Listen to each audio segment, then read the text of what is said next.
How do you develop genuine trust in a relationship? I'm going to take you through 5 steps that you can take in order to develop genuine trust in a relationship. Try these 5 steps out, and when it works for you, share your results in the comments below. Number one, it starts off with accountability. Make sure you take every opportunity to express accountability for your actions. I talked a little bit earlier about how if something goes wrong in a relationship and it's 40% your fault and 60% their fault, make sure you take accountability for the 40% that is your fault. If something is 100% your fault or 80% your fault, obviously make sure you take accountability for that as well. After you establish accountability in the relationship, where it goes both ways, where both people are accountable, the next step to focus on when you're building a relationship based on genuine trust is communication. Now, a lot of people think, hey, communication, it's about me sharing my perspective and my opinions and thoughts with my partner. And if I communicate clearly, then my partner will understand what I am sending and they'll be able to receive it. But communication also goes the other way. It's your ability to receive what your partner is sending to you. Make sure that you're asking those open-ended questions. Make sure you're asking about how they are feeling about what you're doing and what they are thinking about what you are saying. It is important for you to, if it doesn't come organically, it's important for you to create those opportunities for your partner to communicate clearly with you in all different areas. So there are some people who communicate really well in the bedroom, but maybe not so much in the kitchen. Maybe some people will communicate very well on the phone, but maybe not so much in person.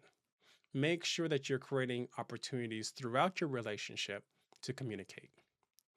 After you've worked on communication, the next step is transparency. Make sure that you're moving and you're conducting your life in a manner where it's easy for your partner to understand your intentions. Now, some people out there who say, I don't want my partner to know exactly how I'm feeling about them. Maybe if they know exactly how I'm feeling about them, they'll take me for granted. Let them take you for granted. If they're not your person and you tell them, hey, I really love you, I really like you, I'm really fond of you, if you express your interest to that person and that person rejects it, let them reject it. Go find someone, you will find someone who is ready to receive it.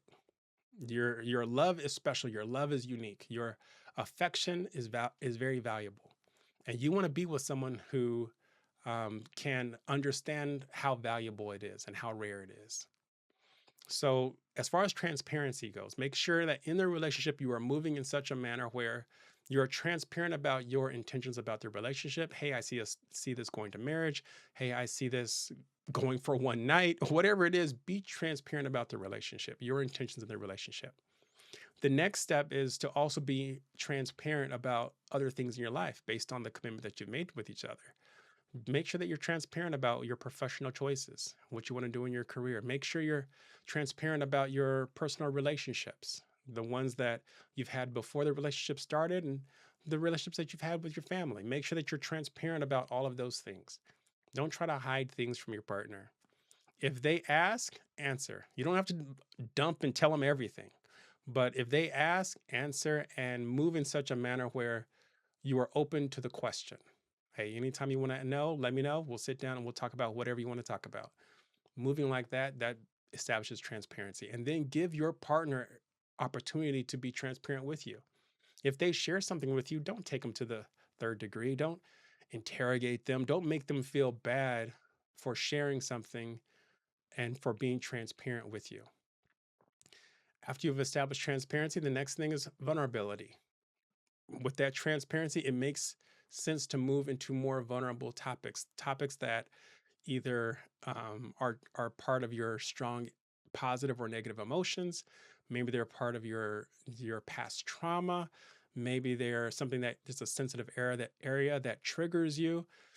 Every one of us is a little bit different. All of our personalities are a little bit different, and there are certain things that are sensitive to me that are not so sensitive to other people, and vice versa. You want to start sharing those pieces of information in a very progressive way with your partner after you've established transparency. As you share more things that have bigger impact or bigger consequences from an emotional perspective, and you see your partner moving in a manner that protects your interests, even in the things that you feel vulnerable about, your trust for your partner will continue to grow. It's great to be transparent, but it's also great for your partner to not be judgmental so that you can be vulnerable with them.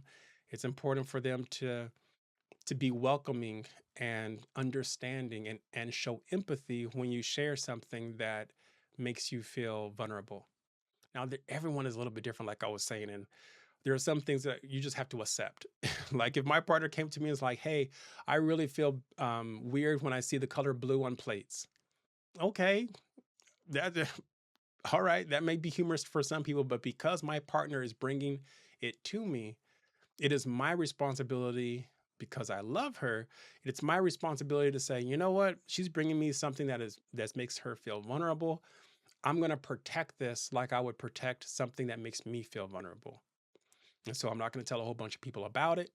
I'm going to only share it with the people that she wants me to share it with. I'm not going to engage in it actively unless she asks me to engage with it actively.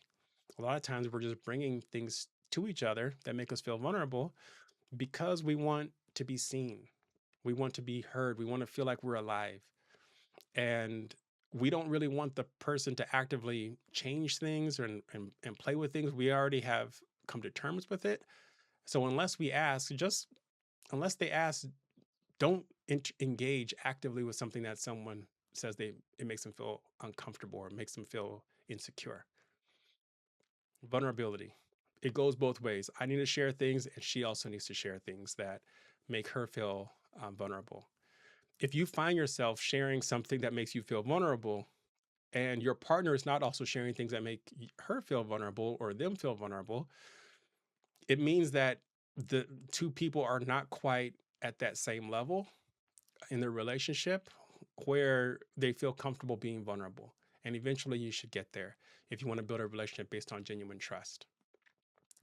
After you get down with vulnerability and that's been established in the relationship, the last step is intimacy. Now, intimacy is one of the most exciting things because you can have emotional intimacy. Obviously, we know about physical intimacy. There's spiritual intimacy, there's mental intimacy. Intimacy is that last step where you and your partner, me and my girlfriend, are aligned. Like we emotionally, we can read each other without even saying a word. We can look at our body language, we can hear the noises and the grunts and the whatever that we make, and you're able to understand what your partner is thinking and feeling before your partner says anything. That's intimacy. That's mental intimacy. I know what you're thinking before you say it. There's emotional intimacy where you wake up in the morning and just based on your body language, based on your energy, your partner can correctly identify the emotions that you're feeling before you say anything about them. And they can accurately tie those emotions to something that has happened. That's emotional intimacy.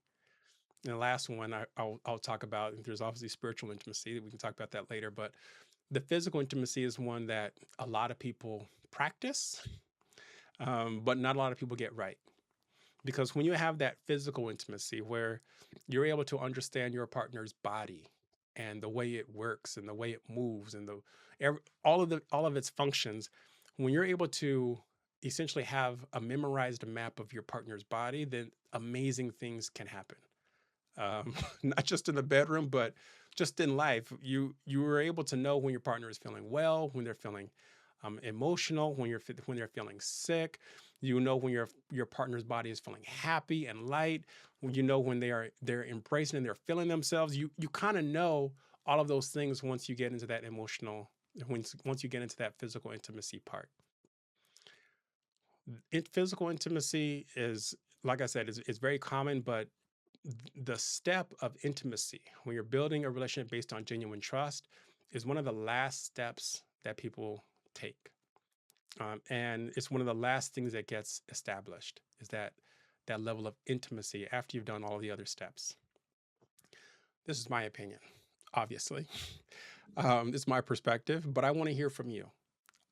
What, from your perspective, what is a way that you have found that enables you to develop genuine trust in a relationship. Now, if you find yourself out there and you're like, man, I really like what you're talking about. I really want to know what this genuine trust thing is. I want to build a relationship that is based on genuine trust. I encourage you to go out there and get some resources. Start working on it today. If you need a coach, go get a coach. If you need to join a course, join a course. If you need to become part of an active community, become a member of an active community. You don't have to buy my course. You don't have to take my coaching services, and you don't have to necessarily join my community. However, it's important for you to do something. If you want something, you got to do something. All right, that's my message for you today. I look forward to talking to you again in the next video. Thank you.